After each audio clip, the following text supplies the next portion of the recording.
Proceed ta sa kuan dual combustion cycle. So basa natin sa question. So at the beginning of compression, an ideal dual combustion cycle using air has a pressure of 15 psia, a temperature of 75 degrees Fahrenheit, and a specific volume of 13.2 cubic feet per pound. So for compression ratio of 12 and a heat addition of 176 BTU per pound at constant volume and 176 BTU per pound at constant pressure. So calculate the following. So ang A, the pressure and temperature at the end of isentropic compression. So compression.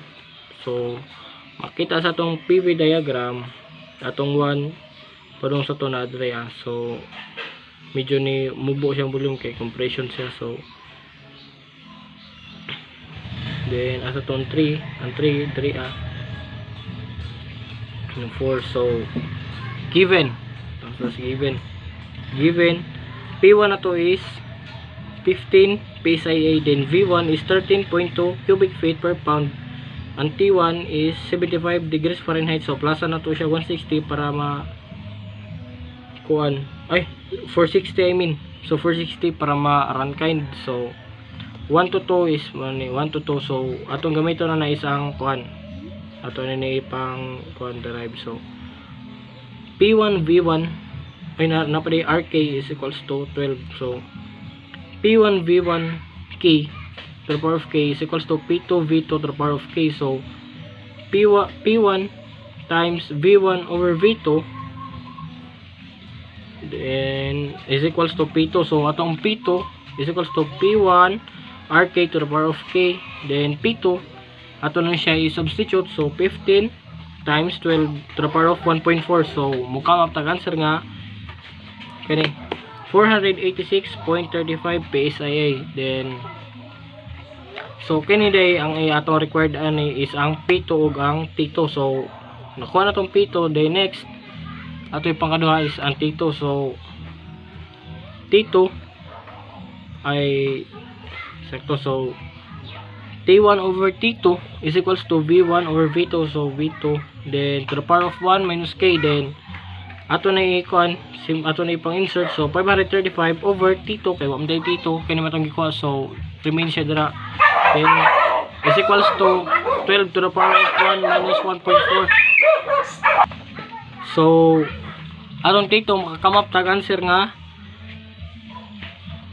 1446 run kind. So proceed po to sa B. So ang B, the pressure and temperature at the end of each heat addition process. So heat addition process. So V1 is equals to 13.2 cubic feet per pound, then RK is equals to 12. So diri na. So QAV is equals to mass specific volume constant volume I mean. So times T3 minus T2, then ato day butang diri. So ang 176 given ang 176 is equals to ang M na to is equals to 1 times specific kana constant volume is 0.171 times atong T3 wa man T3 kana matong ko. So diha na siya T3 is equal ay minus to 1446. So ma-answer na to siya. Ang makamap na tong answer is ang T3 is equals to 2475.24 or 247.5 run kind. So mo na siya guys. Then diri nata sa P3 V3 is equals to RT3. So ang V3 is equivalent ra po na siya sa V2 guys. So RK is equal pag kuha ta sa RK is equal to V1 over V2 is equals to V1 sa P3. Proceed to P3 times 144 times 13.2 over 12 is equals to 53.34 times 2475. So makamaptagan sir after to i-calculate na siya is atong P3 is equals to 833.4 psia. Then dari na ta sa QAP. So is equals to MCP. So matic 1 ang CP na to is 0. Constant pressure na to is 0.24 times T4 minus 2475. So T4 man atong ipangita try 1 T4. So diyan na siya butang Then ang ato answer na i-calculate is T4 is equals to 3,208 Rankine. Then proceed to sa C. There's C. So P4 V4. So atong P4 is equals equivalent rin sa P3 guys. So same sila value. So is equals to RT4. So 83.4 833.4 times 144 times man siya ang VA so, V4. So V4 matong ikuha dihara na siya V4. So 53.34 times 3,208. Then makakamtagan sa atong V4 nga 1.426 cubic feet per pound. So kuha atong V4 guys. Proceed po ta sa D, which is atong the heat rejected. So T1 is equals to 75 degrees Fahrenheit plus 460. So basin na ibong mo nganong na plus na siya 460 para ma-ranking. So para paano siya dre guys, dili siya makuha ni to solve na to. So plus na to 460 which is 535 degrees Fahrenheit. So Fahrenheit na siya guys. So in this equation required na to kay ang heat rejected ang work net. So heat rejected is equals to MCV T5 minus T1. So M na automatic 1 constant volume is 0.171 times T5 na natin T5 guys. So 1317.3535 1317 minus atong T1 is 3535. Though atong heat rejected is 133.722. So or equals to 134 BTU per pound.